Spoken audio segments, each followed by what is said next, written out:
Well, Keith, it's lovely to finally sit down with you. Tell us what you've made of your Derby County experience so far. Well, I thoroughly enjoyed it. Obviously 14 weeks when we came in last year, that was a roller coaster. But certainly learned a lot about the football club, learned a lot about the supporters and how they back their team, and also the squad. I mean, obviously we were struggling at the time when we came in, but huge effort from everybody to get us over the line.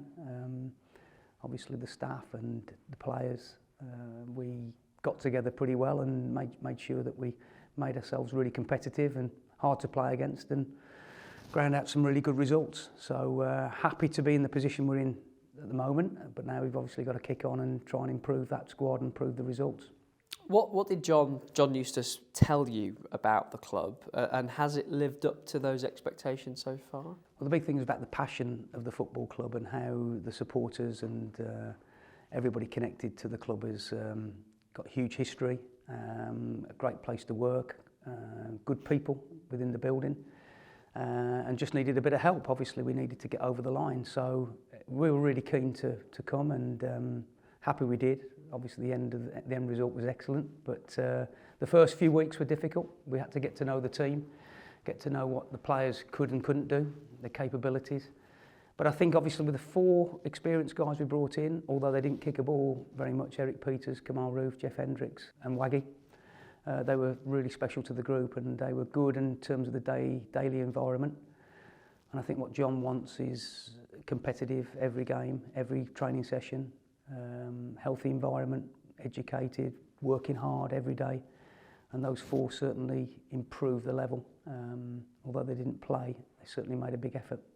Is there a lot like that we can't see, or maybe we see the result of, but maybe don't directly see the impact behind the scenes? Yeah, I mean, it's easy to judge people just in terms of their game mode or their game appearances, but I think it's the whole environment. I think it's really important. The Championship's relentless. We've already talked about that and how difficult daily and also games Saturday, Tuesday, Saturday, they come thick and fast. So it's a very competitive league. Anyone can beat anybody. So it's important that you have that resilience within your team and also that experience. And I think it's important that you get the older ones with the younger ones and make sure that you get a good environment. And I often think that the older ones rub off on the younger ones and they learn so much from them. It's not just the coaches, but also the senior players that give so much help to the younger people. You've had a long career in the game as a player and a coach. Promotions, Football League trophy win, success with England at the under-19s at the Euros. What would you pick out as your sort of career highlights?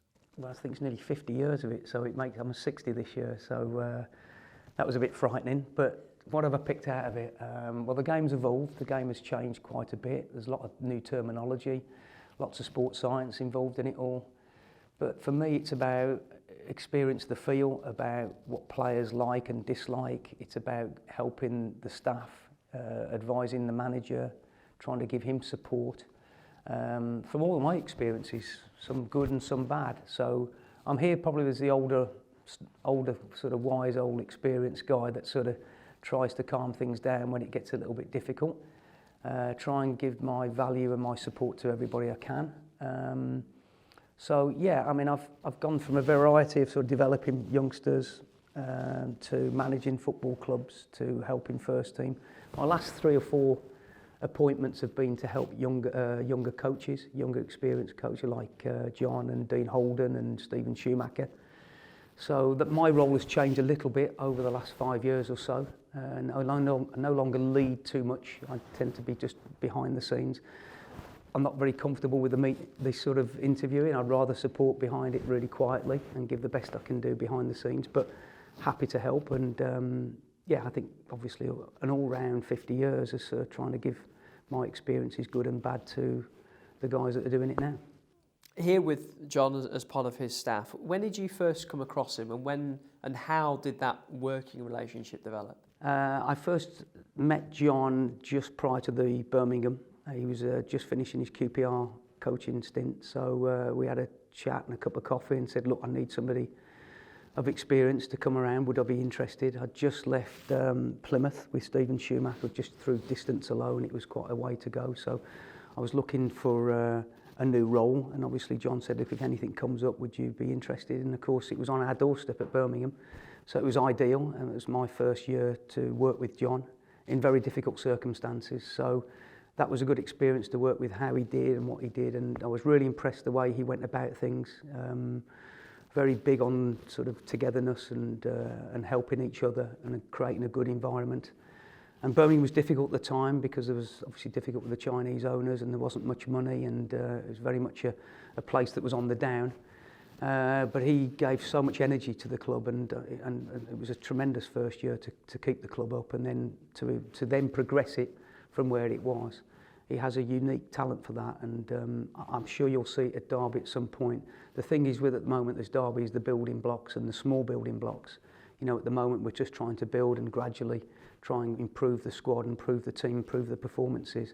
And I do generally think that you'll get that positivity through the club. It's, you know, it might not come immediately, but I think there'll be a general increase of performances and points. You follow him from Birmingham to Blackburn and now to Derby. Does there come a point, are you at that point where he has to ask you, or is it just sort of a given that where John goes, you're going to follow?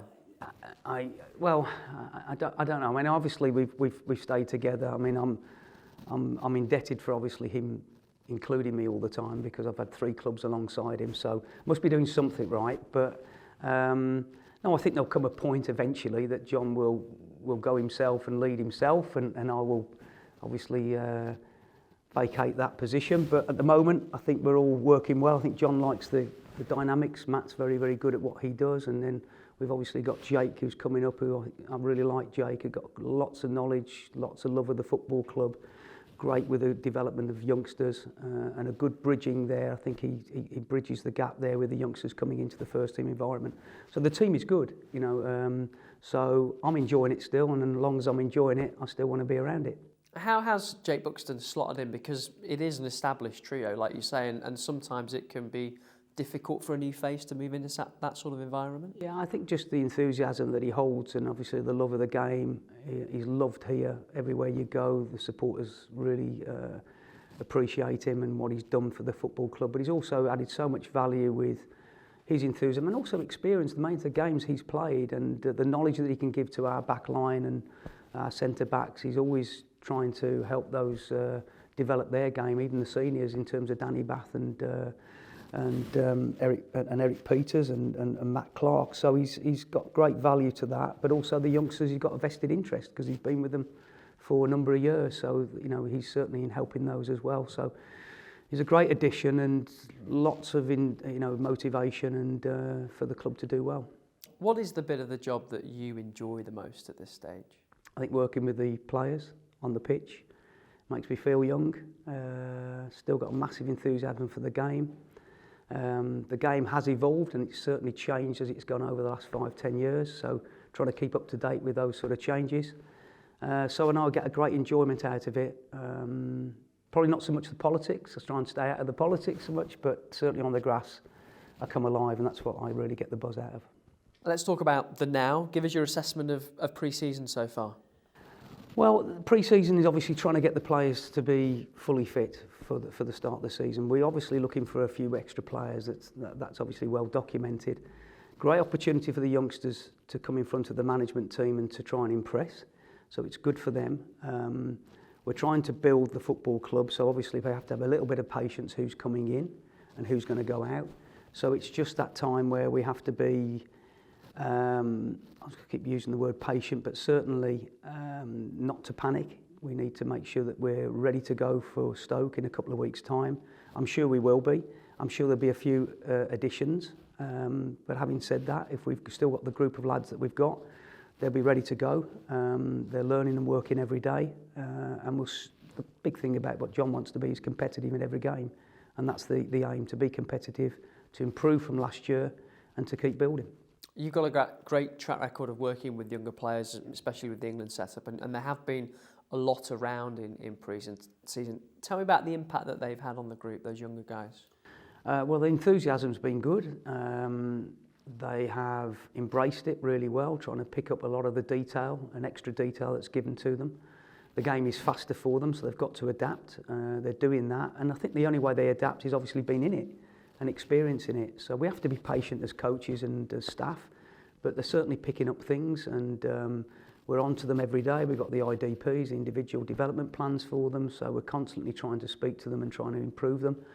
And you know, some will do well and some will find it difficult. So it's a good learning situation for the pre-season. We've got 3 or 4 weeks where we've had a good look at them, and then some might have to go out on loan and experience that side of it. So it's all their development. But the biggest thing is obviously to be prepared for Stoke, and that's what we're trying to build to.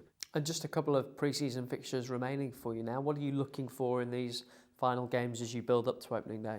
The guys to be fully fit for 90 minutes, to go totally for 90. We've had 1 game against Burton, so we've got now 2 to go. So obviously we're looking for people to do complete 90s. If we can get 2 or 3 90s under their belt, they'll be ready for Stoke. We're looking obviously to try and work the system and try and get the best out of the players of what we have. We're still tinkering around. We did that at Burton. We shifted a few people different sides of the pitch. So we're just trying to find out what we can get the best out of the players that we have.